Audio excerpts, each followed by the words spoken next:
Tentara Rusia menyerang kelompok khusus angkatan bersenjata Ukraina di dekat Donetsk.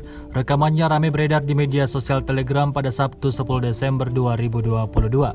Pengintaian tak berawak mengungkap pergerakan satu unit angkatan bersenjata Ukraina di garis depan di daerah Mariinka. Sebuah proyektil menghantam sekelompok militan Ukraina. Tampak dalam rekaman ledakan demi ledakan terjadi pada titik pertahanan pasukan Zelensky.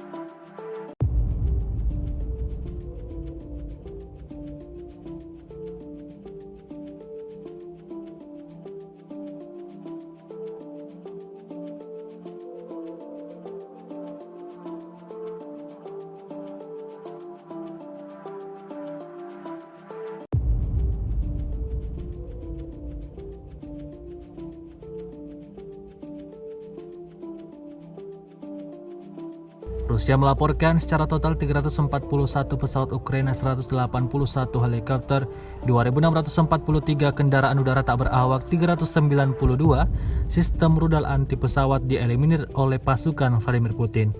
Dari kubu Kiev, Kementerian Pertahanan Ukraina melaporkan 310 tentara Rusia dieliminir dalam 24 jam terakhir. Total 93.390 prajurit Rusia meninggal sejak awal konflik hingga hari ke-290.